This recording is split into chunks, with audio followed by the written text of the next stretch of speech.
Bueno, son muy poquitos conectados, pero tenemos que continuar como quedamos. Ya esta es la última clasecita ya para que mañana hagan su examen y la siguiente semana, todo lo que es Semana Santa, puedan disponer del horario de la materia, ya que no voy a dar clases, ¿sí? Entonces, por ahí habíamos visto unas generalidades acerca del hueso. Por ahí también creo que se vio un video donde se ve que el hueso es un material rígido ya que se mineraliza. Eh, Vimos las diferencias entre hueso compacto, hueso esponjoso. Vimos que los minerales es fosfato y calcio, lo que le da la dureza al hueso. Por ahí en el video, creo que sí se los pasé, que mostraba cuando hacen el experimento de hacer una compresión a un hueso largo, donde muestran que el hecho de que sea hueco le da mucha resistencia a fracturarse o a quebrarse, ¿sí? Porque comparan más o menos un pedazo de madera hueca y otro pedazo de madera con la misma masa, pero siendo un macizo sólido, ¿sí? Sin el hueco, y ven que hay casi el doble de resistencia a quebrarse cuando el material es hueco, como los huesos, ¿sí? También hacen un experimento donde meten a un ácido débil un hueso fresco, ¿sí? Ya cuando pasan los días, el material, bueno, el hueso pierde lo que es el contenido material y solamente queda como si fuera el hueso queda como si fuera una goma cuando le quitan lo que es los minerales, ¿sí? Queda como una goma. Y por lo contrario, cuando lo meten a la mufla, pues ese material orgánico que son las fibras de colágeno, pues se queman, se pierden, y lo único que queda ya son las cenizas, que es el contenido mineral, ¿sí? Entonces, tanto estas fibras de colágeno, que es la materia orgánica del hueso, como lo que es el contenido mineral, pues son los que le dan esta característica de fuerza y rigidez al hueso, ¿sí? Entonces, tenemos una clasificación que nos dice que el estudio de lo que es el esqueleto se divide en esqueleto axial, que se corresponde al eje del cuerpo, que es lo que se ve en la primera imagen, más o menos, todos los huesos de la cabeza, todos los huesos de la columna vertebral y los que forman parte de la caja torácica, ¿sí? Y ya lo que viene siendo el esqueleto apendicular corresponde a los apéndices, todos los huesos que forman parte del miembro superior, miembro inferior, y por los huesos que anclan a estos otros huesos, por ejemplo, la clavícula y el escápula, que anclan todo el miembro superior, pero ya con el esqueleto axial, ¿sí? Igual aquí el hueso coxal ancla a lo que sí es el esqueleto de los miembros inferiores con lo que viene siendo el esqueleto también axial, ¿sí? Entonces, esqueleto axial y esqueleto apendicular. El día de hoy vamos a ver nada más más allá de las generalidades de hueso que ya vimos un poquito, vamos a ver los huesos que corresponden a el esqueleto axial, ¿sí? Incluyendo la columna vertebral, que es una de las cosas más importantes el día de hoy. Por ahí son muchos nombres, todos los huesos no les pusieron nombres así nada más por capricho, sino que todos los huesos surgen de manera independiente y después se van fusionando, se van uniendo hasta quedar ya completamente como si fuera una unidad, ¿sí? Yo creo que todos han visto la mollerita de los bebés, que es todavía la fusión entre el hueso frontal y los huesos parietales, que ahorita vamos a ver un poquito de eso, pero de hecho surgen como huesos independientes que se van fusionando. Algunos ya en la vida neonatal, pues todavía se ve que no han fusionado completamente, ¿sí? Pero por ejemplo, aquí tenemos un hueso bueno, hueso plano en la parte de enfrente que se llama hueso frontal, ¿sí? Hacia los lados tenemos el hueso parietal, aquí en verde, hueso parietal, hueso temporal, hueso temporal. Hay otro que se conoce como hueso cigomático, que es este anaranjado que forma parte del pómulo. Hueso cigomático, hueso cigomático. Está el maxilar, ¿sí? Y la mandíbula. Muy importante para el proceso de masticación, porque pues ahí tienen las arcadas dentarias tanto superior como inferior, Entonces el maxilar, la mandíbula por aquí, ¿sí? Acuérdense el cigomático, temporal en rojo, parietal. Y luego nos vamos a este que forma parte del tabique nasal, que se llama hueso etmoides. Tiene un nombre muy raro, ese posiblemente no lo han escuchado. Hueso etmoides, aquí está, forma parte del tabique nasal, hueso etmoides, aunque lo vemos aquí, lo vemos también aquí como unas salientes, el hueso etmoides, y lo vemos también por la parte donde está la cavidad orbitaria. Lo que es todo en gris es un hueso que se conoce como hueso etmoides. Ahorita lo vamos a ver en otra localización, pero es el que forma parte del tabique nasal. Otro hueso que forma parte del tabique nasal es el hueso vomer. Aquí lo estamos viendo, hueso vomer, que junto con el etmoides forma parte del tabique nasal. Otros huesos independientes en la cavidad nasal es uno que se conoce como cornete nasal inferior. Ese es un hueso también que surge de manera independiente. Cornete nasal inferior, o también le llaman concha nasal inferior, ¿sí? O cornete. Concha nasal inferior, cornete nasal inferior. Está el hueso nasal, aquí estamos viendo el hueso nasal. En realidad son huesos dobles porque son dos unidades que se fusionan, como lo pueden ver aquí, ¿sí? Hueso nasal. Por acá hay otro, en la cavidad orbitaria, hay otro que se llama hueso lagrimal, porque más o menos en este espacio hay una glándula que se conoce como glándula lagrimal, ¿sí? Que recoge todo lo que viene siendo el líquido que llega a lo globo ocular, y se llega a drenar a lo que es la glándula lagrimal. Pero bueno, aquí hay un hueso lagrimal, aquí hay un hueso que se conoce como hueso lagrimal, ¿sí? Está más o menos en color lila o moradito, ¿sí? Finalmente, ya nada más nos falta otro raro que se llama hueso esfenoides. Hueso esfenoides, ahorita lo vamos a ver en otras localizaciones. Es este de amarillo, viene desde acá, es este de amarillo, hueso esfenoides, ¿sí? Entonces, frontal, maxilar, mandíbula, ¿sí? Parietal, temporal, el cigomático, ¿sí? El cigomático por aquí, lo que viene siendo el nasal, el etmoides, el vomer, corneta nasal inferior o concha nasal inferior, hueso lagrimal y hueso esfenoide, ¿sí? No son muchos, tampoco están así muy difíciles. Vean aquí, ya en una vista lateral nos faltaba de ver este, que es el hueso occipital, ¿sí? El hueso occipital en la parte de atrás. El hueso occipital, pero aquí ya están viendo con más amplitud el hueso parietal, el hueso temporal, el hueso temporal. Vean por aquí, ya está parte del conducto auditivo externo, todo lo que es la audición, también por aquí ya tiene sus características el hueso temporal, ¿sí? Hueso temporal, el hueso frontal, que también lo mencionamos, el hueso esfenoides, que lo veíamos también de amarillo en esta parte, pero es un hueso muy extenso, aquí está, lo vemos más claramente, el hueso esfenoides, el hueso cigomático, el maxilar, la mandíbula, lo que es el hueso nasal y el hueso lagrimal. Vean esta fosita que se forma aquí, que les decía que hay una fosita para la glándula lagrimal, por eso le denominaron hueso lagrimal, aquí sí, hueso lagrimal.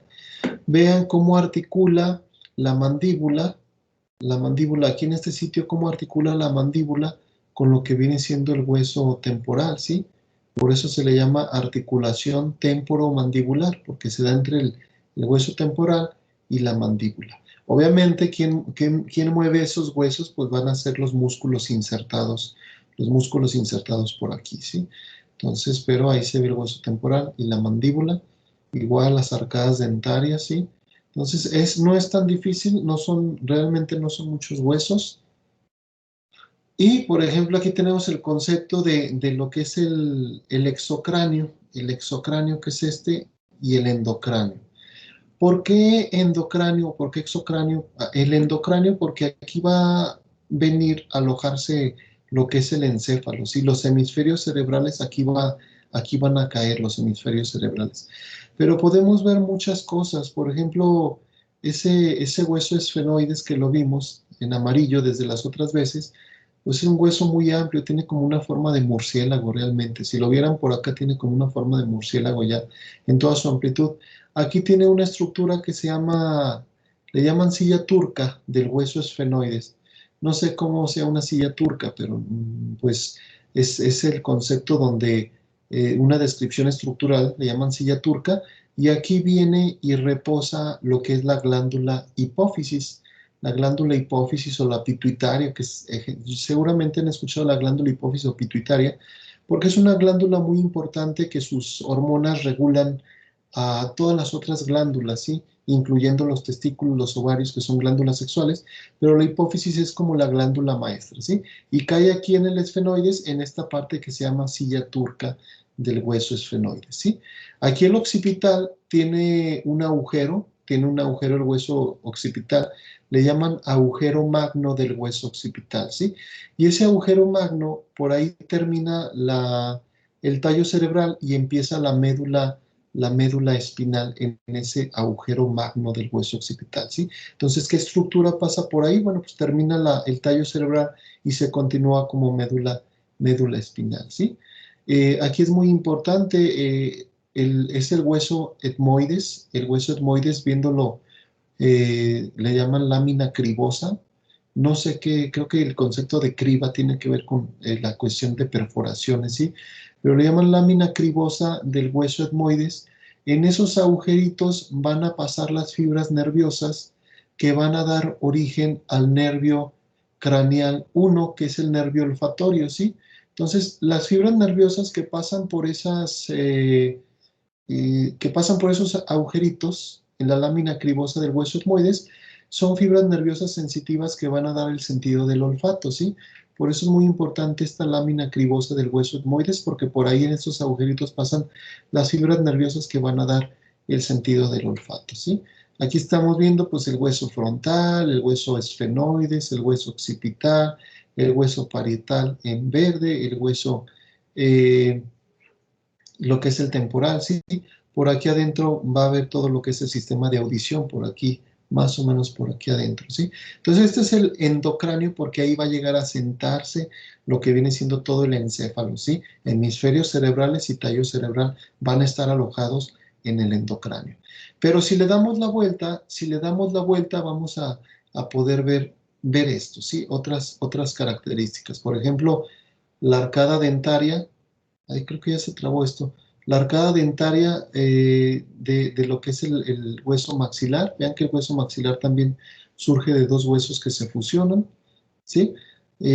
También vemos que el paladar está formado por lo que viene siendo los huesos del maxilar, el piso del maxilar, pero también hay otros dos huesos que no los habíamos mencionado, que son los huesos palatinos, ¿sí? Los huesos palatinos también es un hueso par que está dando la parte posterior del paladar, ¿sí?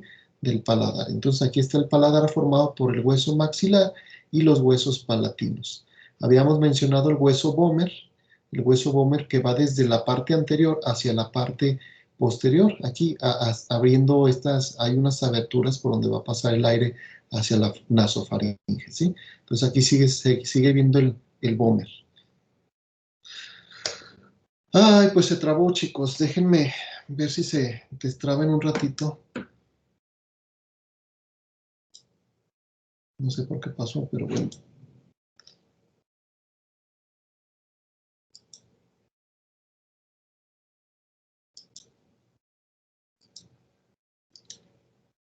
Déjenme, le forzo la salida a PowerPoint y ahorita lo vuelvo a abrir. Espérenme un poquito.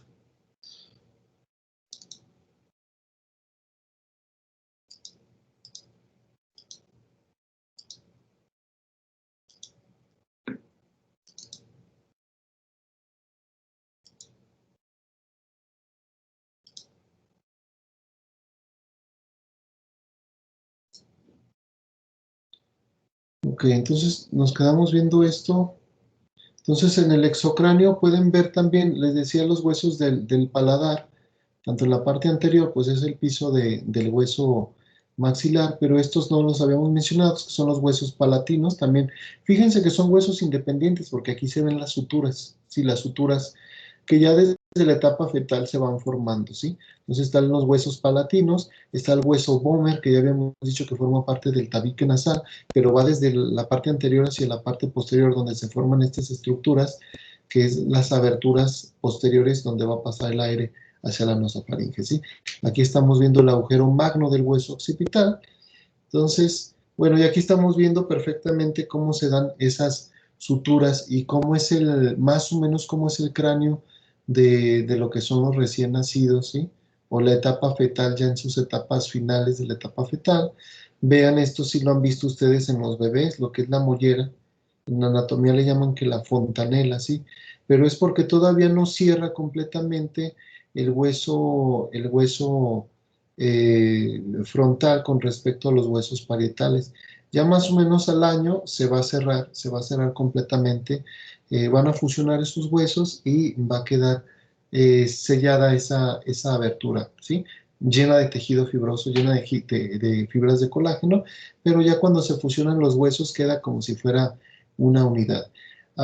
Hay padecimientos que tienen que ver con un mal cierre o un cierre inadecuado o que se tarda mucho. Por ejemplo, hay un padecimiento por hipotiroidismo en los niños que si no se detecta a tiempo, si no se detecta a tiempo puede haber retraso mental y también un enanismo por haber hipotiroidismo, ¿sí? Se supone que ya los bebés les hacen el tamiz neonatal y descubren enfermedades metabólicas, ¿sí? Una de estas es la deficiencia en las hormonas tiroideas, pero cuando no se detectan, por ejemplo, en el creatinismo, hay un desarrollo un retraso mental y también un enanismo, pero muy curioso que también lo que viene siendo esta apertura dura mucho tiempo para poderse cerrar y eso puede ser un buen indicio para el médico, para saber que hay algo mal en eso, ¿sí? Pero vean las suturas, esta sutura que le llaman sutura coronal, si se acuerdan del plano coronal, le llaman sutura coronal o a veces también se le llama por el nombre sutura frontoparietal, por ejemplo, también se le puede llamar así. Esta es la sutura interparietal o la sutura sagital, también sutura sagital o interparietal. Y esta le pusieron de otro nombre, sutura lambdoidea, aunque realmente podría ser sutura parieto-occipital, ¿sí? Sutura parieto-occipital. Pero bueno, son como se cierran completamente ya lo que es el cráneo, ¿sí? Se acordarán hace muy poquito, uno de los futbolistas mexicanos que juega en Inglaterra tuvo una fractura en el cráneo muy, muy fea, ¿sí? Pero la fractura incluye ya el que se te quebre una parte del hueso, ¿sí? Sí solda muy rápido, de hecho, y más cuando eres joven solda muy rápido. De hecho, en los futbolistas lo más problemático que puede pasar son los ligamentos, ¿sí? O los tendones, más allá de los huesos, ¿sí? En lo que viene siendo, ayer veíamos el disco articular, que es tejido fibroso, sí, cartílago fibroso, para la articulación temporomandibular, que es la única articulación móvil de lo que viene siendo la cabeza, sí, para el proceso de masticación. Hay un único hueso en la parte anterior del cuello, no es la manzana de Adán. La manzana de Adán lo manejábamos como el cartílago tiroides, que es el cartílago de la laringe, uno de los cartílagos de la laringe, pero hay un hueso también que se conoce como hueso hioides. Ese hueso hioides tiene varias inserciones de músculos allí, sobre todo músculos que van a dar hacia la lengua, ¿sí? Pero es el único hueso en la parte anterior del cuello, que es el hueso hioides, ¿sí? El hueso hioides. Bueno, el esternón, aquí lo vamos a ver, por ejemplo, va a formar parte de esa caja torácica porque 7 de las 12 costillas van a llegar a articular con el esternón en su porción lateral. Entonces aquí tenemos el esternón, es un hueso aplanado, ¿sí? Pero tiene 7 caras en la región lateral. Tiene 7 caras, 1, 2, 3, 4, 5, 6, 7 a donde van a llegar las 7 costillas primeras, ¿sí? Las 7 costillas primeras a articular en su parte anterior para formar lo que es la caja torácica en su parte anterior, ¿sí? Entonces aquí está el hueso yoides, el hueso yoides. También va a articular con la clavícula, también va a articular con la clavícula, ahorita vamos a ver, pero es un hueso en la parte anterior, ¿sí? De la caja torácica. Vamos a ver la columna vertebral, que es algo muy importante. Vamos a ver todas las vértebras de la columna vertebral. Sí, va a haber 7 vértebras cervicales. En la parte azul se está indicando 7 vértebras cervicales. Va a haber 12 vértebras torácicas, ¿sí? 12 vértebras torácicas, 5 vértebras lumbares, 5 vértebras lumbares. El hueso sacro, que son como 5 vértebras que se fusionaron, 4 o 5 vértebras que se fusionaron, pero se muestra como una unidad, el hueso sacro, y el coxis, que es esta estructura, coxis, que también son como 4 o 5 vértebras que se fusionaron, ¿sí? Entonces el sacro, las 5 vértebras lumbares, 12 vértebras torácicas y las 7 vértebras cervicales. Vean que todas tienen su morfología muy particular, más o menos así son las vértebras cervicales, las vértebras torácicas son así, las vértebras lumbares también son muy anchotas, ¿sí? Muy anchotas las vértebras lumbares. Tuve la oportunidad de ver una vértebra lumbar de una ballena, porque no sé quién le regaló a un profesor de anatomía, era un profesor muy famoso, duró dando como 36 años clase aquí en la Autónoma, y no sé quién de sus estudiantes pasados le trajo una vértebra de ballena y era algo de verdad impresionante, era algo impresionante porque sí, no les puedo platicar, o sea, las dimensiones y eran como 50 centímetros de toda la vértebra, ¿sí? Pero era súper parecida a las vértebras lumbares, ¿sí? Cabe señalar que las vértebras lumbares para una buena postura es necesario, bueno, que se ensamblen y den estas 4 curvaturas. Vean, aquí hay una curvatura, aquí hay otra curvatura, aquí hay otra curvatura y finalmente esta curvatura del sacro es la última curvatura, ¿sí? Hay personas que nacen con defectos congénitos en la columna vertebral, ¿sí? Hay personas que nacen con la columna vertebral desviada hacia la parte lateral, o hay personas que tienen algunos defectos eh, en esas curvaturas de la columna vertebral y a veces las vemos que tienen como su pelvis más hacia adelante y como si estuvieran despompados, ¿sí? Como si tienen su pelvis más hacia adelante y se ven como si estuvieran caminando, pero con la parte anterior como si se estuviera echando para adelante, ¿sí? Entonces, estas curvaturas son muy importantes porque son las curvaturas normales de la columna vertebral. Vean que en la región posterior de aquí de las vértebras torácicas, en la región posterior llegan también a articular las costillas. Las 12 costillas llegan a articular con las 12 vértebras torácicas en la parte posterior. En la parte anterior llegan a articular con lo que viene siendo el esternón, de ahí que se completa toda la caja torácica, ¿sí? Compuesta por el esternón, las costillas y articulándose en la parte posterior con las 12 vértebras torácicas. Bueno, ahí estamos viendo lo que es la columna vertebral. Ahorita vamos a decir un poquito más. Ahí se está viendo cómo son esa curvatura normal de la columna vertebral. Cabe señalar, bueno, o sea, yo les menciono de defectos congénitos que pueden dejar a las personas al nacimiento ya con problemitas en su columna vertebral y que van a ser más manifiestos ya cuando es la etapa adulta, ¿sí? Sin embargo, hay cuestiones posturales que también los pueden a ustedes afectar en su vida futura a tener problemas de posición de la columna vertebral, ¿sí? Entonces, no nada más son los defectos congénitos, también las malas posturas, ¿sí? Para estudiar, para ver la televisión, las 8 horas de oficina que llegan a tener ustedes. Bueno, son ingenieros, yo quiero pensar que su trabajo no nada más va a ser nada más de oficina, pero imagínense esas cosas, ¿sí? Y actualmente hay una preocupación muy grande también por las posturas de los bebés, los niños, cuando les prestan las tablets, los dispositivos celulares y que se las pasan muy agachaditos, ¿sí? Yo, por ejemplo, tuve la oportunidad de vivir en Japón y sí ves gente muy longeva, pero yo no sé por qué también tenían muchas deformaciones en la columna vertebral. Había viejitos que literalmente con bastón se ayudaban, pero su espalda ya era completamente horizontal, ¿sí? No sé en qué momento, si son sus posturas también de tradicionales, ¿no? De, no sé, a veces para comer, que comen en mesas muy bajitas, sentados no en sillas, sino en un colchoncito. No sé qué tipo de problemas voy a preguntar. Bueno, voy a preguntar porque sí era algo muy común ver a los japoneses viejitos con problemas de su columna muy fuertes, ¿sí?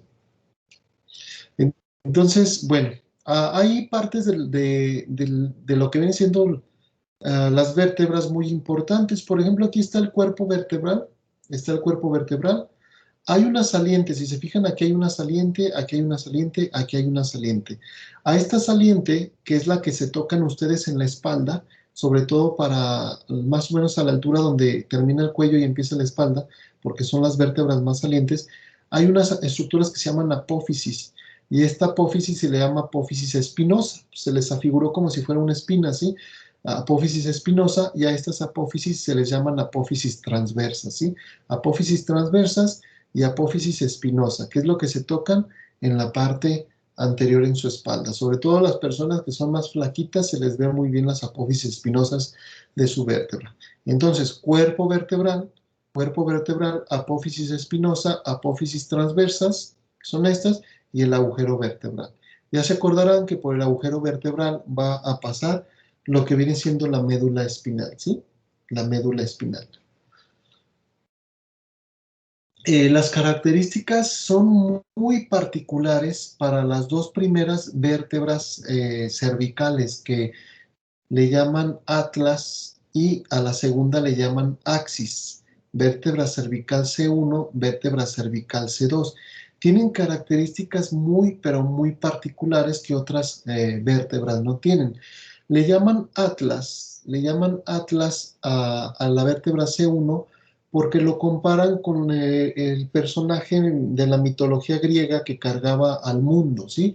Y no es que cargue al mundo el Atlas, pero va a articular con el hueso occipital, de tal manera que el Atlas carga directamente a todo el cráneo, ¿sí?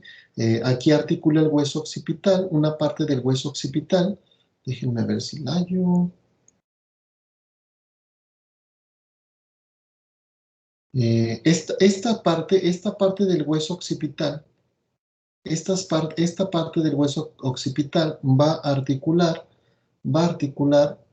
con estos espacios, ¿sí? Con estos espacios. De tal manera que el axis va a cargar con todo el cráneo, pero va a estar articulando en la parte superior con lo que viene siendo el hueso occipital, ¿sí? Pero por eso lo denominaron Atlas, como el personaje de la mitología griega, ¿sí? Vean el axis que es la vértebra cervical C2, tiene una estructura que le llaman diente, no es un diente, pero le llaman diente o apófisis odontoide, así le denominaron, diente o apófisis odontoide. Este diente va a venir a articular con esta parte del atlas, ¿sí? Vean, y aquí ya lo estamos viendo cómo se ensambla. Aquí estamos viendo cómo se ensambla lo que es el atlas con el axis, ¿sí? Y aquí está el diente, cómo se ensambla. Eh, la articulación del atlas con el axis va a permitir que haya movimientos de que puedan girar la cabeza hacia los lados o hacia el centro, ¿sí? La rotación medial o lateral se está dando de la cabeza, se está dando principalmente aquí, entre lo que viene siendo el atlas y el axis, ¿sí? Estas dos vértebras son las que tienen características muy particulares, ¿sí? Por ejemplo, yo les decía de la vértebra cervical, la última, C7, que tiene su apófisis espinosa muy saliente, ¿sí? Hay otras características como de la C3 a la C6, que la apófisis espinosa se dice que es bífida, como las lenguas de víbora, que dicen que una apófisis espinosa bífida, porque está como partida en dos, ¿sí? Le llaman apófisis espinosa bífida, es como de la C2 a la C6, ¿sí? Porque la C7 ya no lo tiene. Entonces, la apófisis espinosa de alguna de las vértebras cervicales también son muy particulares. Aquí las estamos viendo, las apófisis espinosas bífidas, ¿sí? Son muy particulares exclusivamente de las vértebras cervicales, ¿sí? Otra de las particulares de las vértebras cervicales son estos agujeros. Vean este agujero, este agujero, este agujero, estos agujeros. Estos agujeros que se llaman agujeros transversos, porque están en las apófisis transversas, estos agujeros transversos solamente lo tienen las vértebras cervicales, ¿sí? Solamente estos agujeros que ven aquí en las apófisis transversas, que le llaman agujeros transversos, estos agujeros solamente lo tienen las vértebras cervicales. Por ahí van a pasar algunos vasos sanguíneos van a pasar por ahí, entonces son muy importantes que existan estos agujeros transversos, ¿sí? Pero bueno, así son las vértebras cervicales. Aquí está otra vértebra cervical con su apófisis espinosa bífida. Aquí están los agujeros transversos, ¿sí? Los agujeros transversos. Siguen las vértebras torácicas. Las vértebras torácicas son muy particulares porque su apófisis espinosa está inclinada más o menos con este ángulo, ¿sí? Su apófisis espinosa está inclinada, así, está inclinada y tienen caras para articular. Por ejemplo, esta cara y esta cara son caras que articulan con las costillas, ¿sí? Esta cara y esta cara van a articular con las costillas. Solamente articulan con las costillas las vértebras torácicas o dorsales, que se llaman torácicas o dorsales, como estas, ¿sí? Entonces, así se ve una vértebra torácica o dorsal, su cuerpo vertebral y su apófisis espinosa muy inclinada, ¿sí? Tiene caras articulares para articular con las costillas. Y bueno, aquí se ve otra cara articular y otra cara articular, pero esas caras articulares, esas dos últimas, es para articular con la vértebra de arriba y luego con la vértebra de abajo, ¿sí? Pero así se ven las vértebras torácicas o dorsales. Si hubieran venido al laboratorio, pues tenemos las vértebras reales y se las ponemos en su manita para que nos digan, a ver, dime si es esta una vértebra dorsal, o una vértebra lumbar o una vértebra cervical. Y sí, sí aprenden, no son muy difíciles de decir, ¿sí? Las vértebras lumbares son muy anchas, son muy anchas, muy toscas, ¿sí? Su apófisis espinosa es como un rectángulo. Su apófisis espinosa es como un rectángulo, ¿sí? Pero cuando ven el cuerpo vertebral de una vértebra lumbar, son muy anchotas, ¿sí? Muy anchas. No hay pierde cuando tienen las vértebras en sus manos. Las vértebras lumbares son muy anchas. Eh, Mi mamá tuvo fractura de la vértebra, la primera vértebra lumbar, creo que era por aquí, una fractura en la vértebra lumbar y la dejó inmovilizada, ¿sí? Una fractura en la vértebra lumbar son las que aguantan más el peso de la columna y de la cabeza, ¿sí? Una persona que tenga una fractura en la vértebra lumbar, créanme que es un problema muy serio, ¿sí? Apenas se podía levantar con ayuda para ir al baño y la tuvieron que operar de la columna vertebral poniéndole una placa. Son operaciones que son muy caras, por eso vale la pena tener seguro social, chicos, porque son operaciones que valen por ahí de 150,000 pesos por fuera y los doctores que te están atendiendo también te trabajan por dentro del IMSS. O sea, lo que le iba a salir 150,000 pesos por fuera en consulta privada y con el mismo médico, la atendieron en el IMSS de manera gratuita, ¿sí? En lo que es una operación de la columna vertebral para ponerle una placa. Y todo eso se deriva ya a la osteoporosis que llegan a tener las personas a determinada edad y son susceptibles a las fracturas, ¿sí? Porque baja la densidad mineral de los huesos, se vuelven más frágiles. Bueno, aquí tenemos el hueso sacro, que son huesos, son cinco vértebras fusionadas, ya están así, hueso sacro, y el coxis que son de 4 a 5 segmentos, y el coxis que ya es como el remanente vestigial que quedó en nosotros, ¿sí? El sacro y el coxis, ¿sí? Entonces ahí está ya toda su columna vertebral, ¿sí? Les digo, de manera normal las curvaturas son así. Hay personas que tienen desviaciones hacia los lados o desviaciones en las curvaturas muy raras y son personas que se ven un poquito con una postura un poquito diferente, ¿sí? Pues nos quedamos con esto, chicos. Ya iremos avanzando más, tenemos tiempo. Después del sistema esquelético llega el sistema muscular y se acaban los temas. Era tiempo, casi 3, 4 semanas para dedicarnos más hacia los proyectos finales. En este sentido, no sé qué voy a hacer con eso, pero estamos ya a 4 sesiones de acabar con la teoría, ¿sí? Entonces, pues ¿para qué nos vamos tan rápido? ¿Para qué nos vamos tan rápido? Concéntrense en su examen de mañana, que es el examen práctico, y nos vemos hasta después de esa Semana Santa, ¿sí? El lunes después de la Semana Santa. Pues mucha suerte en su examen práctico, chicos, y ya les pasé esta presentación con audio descriptivo, pero pues no vale la pena ahorita estudiar eso porque todavía tenemos pendiente hacer examen teórico de nervioso y cardiovascular y son cosas que las veremos regresando de esas pequeñas vacaciones antes de sus vacaciones reales, que son las de finales de abril, ¿sí? Entonces, de mi parte es todo, chicos. Nos vemos hasta el lunes después de la Semana Santa. Échenle ganas a su examen de mañana práctico con el doctor Víctor, ¿sale? Gracias, profe. Gracias, hasta Nada. luego. Hasta luego, chicos. Que les vaya bien. Adiós, profe. Adiós, adiós.